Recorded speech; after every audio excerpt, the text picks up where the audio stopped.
قربانی کے ایام 3 ہیں: 10 ذی الحج، 11 ذی الحج اور 12 ذی الحج۔ 10 ذی الحج جو کہ عید کا دن ہے، اس میں قربانی کے حوالے سے مسئلہ یہ ہے کہ اگر ایک چھوٹا دیہات یا ڈیرا وغیرہ ہے کہ جہاں پر عید کی نماز ادا نہیں ہوتی، وہاں پر صبح صادق کے بعد،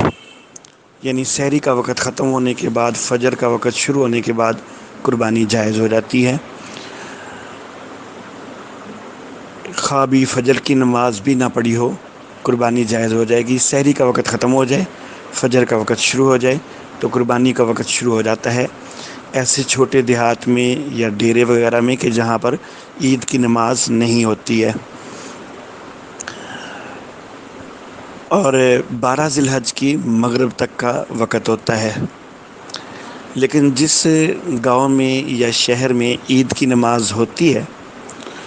تو وہاں پر عید کی نماز سے پہلے قربانی جائز نہیں ہے،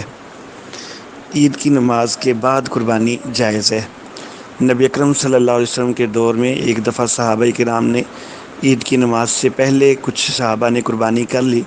تو نبی صلی اللہ علیہ وسلم نے ان کو دوبارہ قربانی کرنے کا حکم دیا کہ نئے جانور لے کے دوبارہ ذبح کریں۔ تو جہاں پر عید کی نماز ہوتی ہے، خواہ وہ گاؤں ہے یا شہر ہے، تو وہاں پر جب تک عید الاضحیٰ کی نماز نہ ہو جائے تب تک قربانی کرنا جائز نہیں۔ اگر ایک گاؤں میں یا شہر میں زیادہ جگہ پر عید کی نماز ادا ہوتی ہے تو کسی ایک صحیح العقیدہ مقام پر، جہاں پر کوئی صحیح العقیدہ امام نماز کروا رہا ہے، تو کسی ایک جگہ پر بھی اگر عید الاضحیٰ کی نماز ہو جائے تو وہ سارے شہر میں قربانی جائز ہو جائے گی۔ لیکن اگر کسی ایک جگہ پر بھی ابھی عید الاضحیٰ کی نماز نہیں ہوئی ہے تو پھر ابھی کہیں بھی قربانی جائز نہیں ہوگی۔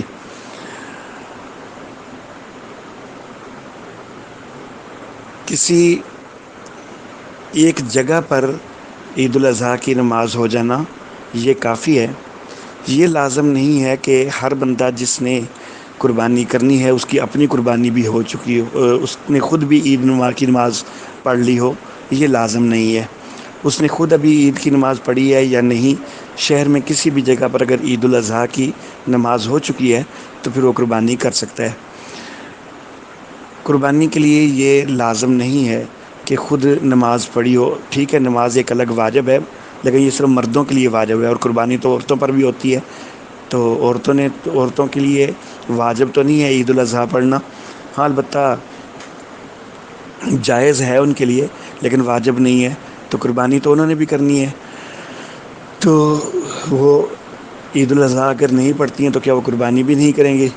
یا اگر کوئی مرد بیمار ہے، ضعیف ہے، وہ نہیں عید الاضحیٰ پڑھ سکا تو کیا وہ قربانی بھی نہیں کرے گا؟ تو ان دونوں کو آپس میں ایک دوسرے سے متعلق نہیں بنانا کہ جس نے عید نہیں پڑھی تو قربانی نہیں کر سکتا، یہ بات نہیں ہے۔ صرف یہ اتنی بات ہے کہ عید الاضحیٰ کسی نہ کسی جگہ پر ہو چکی ہو تو پھر قربانی کرنی درست ہو جائے گی۔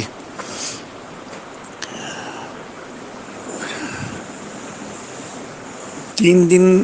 10، 11 اور 12 ذی الحج، ان کے درمیان جو 2 راتیں ہیں ان میں بھی قربانی جائز ہے، یعنی 10 اور 11 کی درمیانی رات، 11 اور 12 کی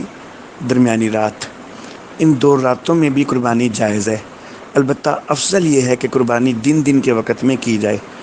تو افضل کو اختیار کرنا ہی زیادہ بہتر ہوتا ہے، تو اس لیے غروب آفتاب سے پہلے قربانی کرنا وہ زیادہ بہتر ہے، لیکن بہرحال غروب آفتاب کے بعد بھی کی جا سکتی ہے، جائز ہے۔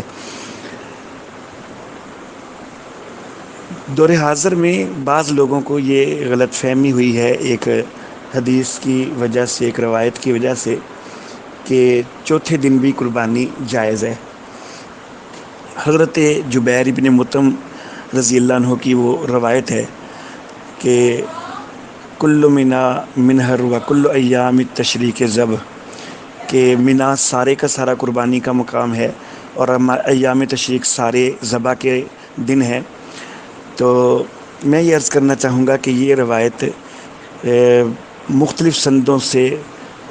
مذکور ہے، لیکن کوئی ایک سند بھی اس کی صحیح نہیں ہے، ہر سند کے اندر کوئی نہ کوئی کمزوری ضرور پائی جاتی ہے۔ تو اس لیے اس روایت کا اعتبار کرنے کی بجائے اگر دوسری طرف صحیح سند کے ساتھ روایت موجود ہو تو اس کا اعتبار کرنا ہی درست ہے۔ صحیح بخاری کے اندر واضح طور پر حدیث موجود ہے، حضرت سلمہ بن اکوع رضی اللہ عنہ سے روایت ہے، ان سلمہ بن الاکوع قال قال النبی صلی اللہ علیہ وسلم، حضرت سلمہ بن اکوع رضی اللہ عنہ سے روایت ہے، کہتے ہیں کہ نبی صلی اللہ علیہ وسلم نے فرمایا، من ضحی منکم، جو تم میں سے قربانی کرے، فلا یصبحن بعد ثالثۃ وفی بیتہ منہ شیء، پس 3 دن کے بعد ایسا نہ ہو کہ اس کے گھر میں کوئی چیز بھی باقی ہو، یعنی قربانی کرے تو 3 دن کے بعد گھر میں گوشت کا ایک ٹکڑا تک بھی باقی نہیں ہونا چاہیے، یعنی 3 دن کے اندر اندر وہ گوشت ختم ہونا چاہیے۔ تو اگر قربانی کے دن جو ہیں وہ 4 ہوں تو پھر نبی صلی اللہ علیہ وسلم 3 دن کا تو نہیں کہہ سکتے ہیں کہ 3 دن کے بعد گھر میں گوشت کا ایک ٹکڑا بھی نہیں ہونا چاہیے، کیونکہ اگر نبی صلی اللہ علیہ وسلم فرما رہے ہیں کہ 3 دن کے بعد گھر میں کوئی چیز نہیں ہونی چاہیے، گوشت میں ایک ٹکڑا بھی نہیں ہونا چاہیے،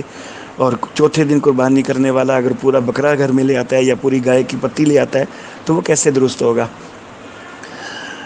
میں نے جو حدیث مبارکہ ذکر کی ابھی وہ پوری نہیں ہوئی ہے، اس لیے وہ لوگ پریشان نہ ہوں کہ جو فریجوں کے اندر گوشت کا ذخیرہ کرتے ہیں، اس کی گنجائش ہے، وہ آگے میں ذکر کرتا ہوں۔ تو نبی صلی اللہ علیہ وسلم نے فرمایا کہ 3 دن کے بعد گھر کے اندر گوشت میں سے کچھ بھی باقی نہ ہو، کوئی چیز باقی نہ ہو، یعنی ایک ٹکڑا بھی باقی نہ ہو۔ فلما کان العام المقبل،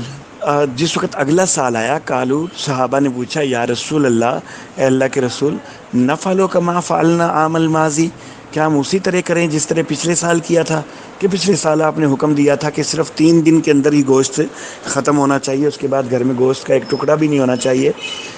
تو کیا وہی حکم اب بھی ہے؟ کالا، تو نبی صلی اللہ علیہ وسلم نے اگلے سال یہ فرما دیا کہ کلو، کھاؤ، واتیمو، اور اس کو کھلاؤ بھی، یعنی دوسروں کو بھی کھلاؤ، وادخروا، اور ذخیرہ بھی کر لو، یعنی ذخیرہ بھی کر سکتے ہو۔